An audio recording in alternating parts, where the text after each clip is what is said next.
ಗ್ರಾಮ ಪಂಚಾಯತ್ ಅಧ್ಯಕ್ಷ ಭೀಮನಗೌಡ ಬಿರಾದಾರ್ನನ್ನ ಕೊಲೆಗೈಯಲಾಗಿದೆ. ಅತ್ಯಂತ ಭೀಕರ ರೀತಿಯಲ್ಲಿ ಆಸ್ಪತ್ರೆಗೆ ಆಪ್ತನ ಮೃತದೇಹದ ಜೊತೆಗೆ ಓಡೋಡಿ ಬಂದ್ರು ಇವರು.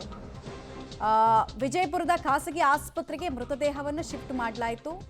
ಮೃತ ಭೀಮನಗೌಡ ಆಪ್ತರು ಕೂಡ ಕಣ್ಣೀರು ಹಾಕ್ತಾ ಇದ್ದಾರೆ. ಗಮನಿಸ್ತಾ ಇದ್ದೀರಾ ಅಲ್ಲಿ ಭೀಮನಗೌಡನನ್ನ ಕಳ್ಕೊಂಡಂತಹ ಕುಟುಂಬಸ್ಥರು, ಬೆಂಬಲಿಗರು ಎಲ್ಲರದ್ದು ಕೂಡ ಆಕ್ರೋಶವನ್ನ ನೋಡ್ತಾ ಇದ್ದೀರಾ. ಈ ಆಕ್ರೋಶ ಇದೆಯಲ್ಲ, ಇದು ಪದೇ ಪದೇ ಈ ಭೀಮಾ ತೀರದಲ್ಲಿ ಹಿಂಗೆ ಕಾಣೋದಕ್ಕೆ ಸಿಗ್ತಾ ಇದೆ. ಯಾವ್ಯಾವ ಕಾರಣಕ್ಕೆ ಇಲ್ಲಿ ಹತ್ಯೆ ಆಗ್ತಾ ಇದ್ದಾರೋ, ಹತ್ಯೆ ಆದವರ ಲೆಕ್ಕ ಇಡೋದಕ್ಕೂ ಸಾಧ್ಯ ಆಗ್ತಾ ಇಲ್ಲ. 70 ವರ್ಷಗಳಿಂದ ಇಂಥದ್ದೇ ಕೃತ್ಯಗಳನ್ನು ನೋಡೋದಕ್ಕೆ ಸಿಗ್ತಾ ಇದೆ. ಇಲ್ಲೂ ಕೂಡ ಮತ್ತೆ ಗುಂಡು ಹಾರಿದೆ. ಈ ಹತ್ಯೆಗೆ ಏನು ಕಾರಣ? ಪ್ರತಿಷ್ಠೆನ, ಅವಮಾನನ, ದ್ವೇಷನ, ಯಾವುದು ಅನ್ನೋದು ಪೊಲೀಸರ ತನಿಖೆಯಲ್ಲಿ ಆಚೆ ಬರಬೇಕಾಗಿದೆ. ಸಲೂನ್ ಬಳಿ ಕಾದು ಕೂತಿದ್ರು ಹಂತಕರು. ಭೀಮನಗೌಡನನ್ನ ಮುಗಿಸ್ಬಿಡ್ಬೇಕು ಅಂತ ಹಂತಕರು ಮೊದಲೇ ಪೂರ್ವ ನಿಯೋಜಿತವಾಗಿ ಬಂದಿದ್ರು. ಅದೊಂದು ಸ್ಕೆಚ್ಚು, ಪ್ರೀ ಪ್ಲಾನ್ಡು ಅನ್ನೋದು ಈಗಾಗಲೇ ಗೊತ್ತಾಗ್ತಾ ಇದೆ. ಸಲೂನ್ನಲ್ಲಿದ್ದವರಿಗೆ ಖಾರದ ಪುಡಿಯನ್ನ ಎರಚಿ ಅಟ್ಯಾಕ್ ಮಾಡಿದ್ರು. ಭೀಮನಗೌಡ ಮೇಲೆ ಫೈರಿಂಗ್ ಮಾಡಿ ಚಾಕುವನ್ನ ಕೂಡ ಇರ್ತಿದ್ದಾರೆ ಹಂತಕರು. ಕೊಲ್ಲೋದು ಮಾತ್ರ ಉದ್ದೇಶ ಆಗಿರಲಿಲ್ಲ, ನರಳಿ ಸಾಯೋದು ಕೂಡ ಉದ್ದೇಶ ಆಗಿತ್ತು. ಆಮೇಲೆ ಆತ ಯಾವುದೇ ಕಾರಣಕ್ಕೂ ಬೈ ಚಾನ್ಸ್ ಕೂಡ ಬದುಕಬಾರದು ಅನ್ನೋದಕ್ಕೆ ಸಿದ್ಧತೆಯನ್ನ ಮಾಡ್ಕೊಂಡಿದ್ರು. ಡೀಟೇಲ್ಸ್ ಕೊಡ್ತಾರೆ ಪುರುಷೋತ್ತಮ್. ಭೀಮನಗೌಡನನ್ನ ಕೊಂದು ಮುಗಿಸಿದ ರೀತಿ ನೋಡ್ತಾ ಇದ್ರೆ ಇದು ಬಹಳ ಪೂರ್ವ ನಿಯೋಜಿತ. ಈ ಭೀಮನಗೌಡನ ಪ್ರತಿ ಮೂವನ್ನ ನಿತ್ಯ ವಾಚ್ ಮಾಡ್ತಾ ಇದ್ದವರು, ಮಾನಿಟರ್ ಮಾಡ್ತಾ ಇದ್ದವರೇ ಮಾಡಿರುವಂತಹ ಕೃತ್ಯ ಅನ್ನೋದು ಗೊತ್ತಾಗ್ತಾ ಇದೆ. ಸೊ ಏನೇನು ಮಾಹಿತಿ ಈ ಆ್ಯಂಗಲ್ನಲ್ಲಿ ಎಸ್ಟಾಬ್ಲಿಷ್ ಆಗ್ತಾ ಇದೆ ಸದ್ಯಕ್ಕೆ? ಪ್ರತ್ಯಕ್ಷದರ್ಶಿಗಳು ಏನು ಹೇಳ್ತಾ ಇದ್ದಾರೆ?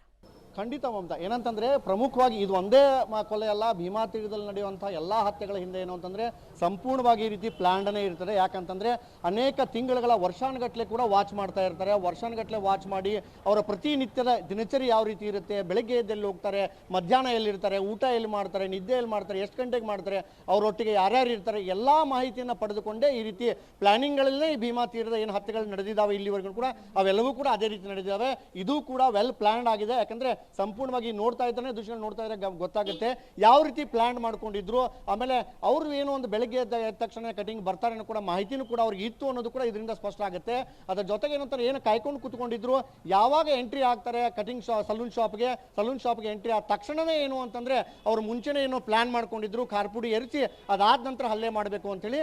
ಹಲ್ಲೆ ಮಾಡೋದ್ರಲ್ಲೂ ಕೂಡ ಏನು ಅಂತಂದ್ರೆ ಗುಂಡು ಹಾರಿಸಿದ್ರು ಕೂಡ ಒಂದು ಭೀಮಾ ತೀರದಲ್ಲಿ ಏನಂತಂದ್ರೆ ಕನ್ಫರ್ಮೇಷನ್, ಯಾವಾಗಲೂ ಕೂಡ ಯಾವುದೇ ಹತ್ಯೆ ಆದರೂ ಕೂಡ ಸತ್ತಿದಾರೋ ಇಲ್ವೋ ಅನ್ನೋದನ್ನ ಕನ್ಫರ್ಮೇಷನ್ ಮಾಡ್ಕೊಂಡ ನಂತರನೇ ಏನು ಅಂತಂದ್ರೆ ಅಲ್ಲಿಂದ ಏನು ಹಂತಕರು ಇರ್ತಾರೆ ಅವರು ಜಗ ಕಿತ್ತಾರೆ.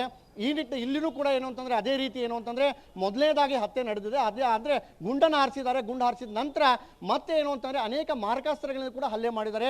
ಈ ಹಲ್ಲೆ ಮಾಡಿದ ನಂತರ ಏನು ಅಂತಂದ್ರೆ ಸತ್ತಿದ್ದಾರೆ ಇಲ್ಲ ಅನ್ನೋ ಕನ್ಫರ್ಮೇಷನ್ ಆದ ನಂತರ ಏನು ಅಂತಂದ್ರೆ ಅಲ್ಲಿಂದ ದುಷ್ಕರ್ಮಿಗಳು ಕಾಲು ಕಿತ್ತಿದ್ರು ಕೂಡ ಇದರಿಂದ ಸ್ಪಷ್ಟವಾಗುತ್ತೆ.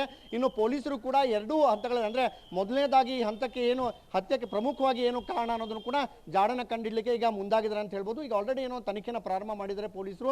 ಅದರ ಜೊತೆಗೆ ಏನು ಅಂತಂದ್ರೆ ಏನು ಮೊದಲನೇದಾಗಿ ಏನಂತಂದ್ರೆ ಆಪ್ತರ ಸಹಾಯಕ ಆಪ್ತರು ಅಂತ ಏನಂತ ಗುರುತಿಸಿಕೊಂಡಿದ್ರು ಮಹದೇವ್ ಸಾವ್ಕರ್ ಹತ್ರ. ಆ ಕಾರಣಕ್ಕಾಗಿ ಆ ಆಂಗಲ್ ನಲ್ಲಿ ಕೂಡ ಅಂದ್ರೆ ಮಹದೇವ್ ಸಾವ್ಕರ್ಗೆ ಆಗಬಾರ್ದಂತ ಏನು ವಿರೋಧಿಗಳಿದ್ದಾರೆ, ಆ ಅವ್ರ ಕಡೆಯಿಂದ ಏನಾದರೂ ಈ ರೀತಿ ನಡೆದ್ಯಾ, ಈ ರೀತಿ ಎಲ್ಲ ಎರಡೂ ಆಂಗಲ್ ನಲ್ಲಿ ಕೂಡ ಏನು ಅಂತಂದ್ರೆ ಈಗ ಆಲ್ರೆಡಿ ಪೊಲೀಸರು ತನಿಖೆನ ಮುಂದುವರಿಸಿದ್ದಾರೆ. ಇನ್ನು ಭೀಮನಗೌಡ ಏನು ಅಂತಂದ್ರೆ ಪ್ರಮುಖವಾಗಿ ಬ್ಯಾಕ್ಗ್ರೌಂಡ್ ನೋಡೋದಾದ್ರೆ ಅಂದ್ರೆ ರಾಜಕೀಯವಾಗಿ ಬ್ಯಾಕ್ಗ್ರೌಂಡ್ ನೋಡೋದಾದ್ರೆ ಇವರು ಹಾಲಿ ಈಗ ಏನು ಅಂತಂದ್ರೆ ಗ್ರಾಮ ಪಂಚಾಯತಿ ದೇವರಿಮುರಿ ಗ್ರಾಮ ಪಂಚಾಯತಿ ಅಧ್ಯಕ್ಷರು ಕೂಡ ಇದ್ರು. ಅದ್ರ ಹಿಂದೆ ಅವ್ರ ತಾಯಿ ಕೂಡ ಏನೋ ತಾಲೂಕು ಪಂಚಾಯತ್ ಅಧ್ಯಕ್ಷರು ಕೂಡ ಇದ್ರು. ಇನ್ನು ಈ ರಾಜಕೀಯವಾಗಿ ಕೂಡ ಬೆಳಕೊಂಡು ಹೋಗ್ತಾ ಇದ್ರು. ಈ ಒಂದು ಬೆಳವಣಿಗೆ ಸಹಿಸಲಾರ್ದೇನೂ ಕೂಡ ಹತ್ಯೆ ನಡೆದಂತ ಶಂಕೆ ಕೂಡ ವ್ಯಕ್ತ ಆಗಿದೆ ಮಮತಾ.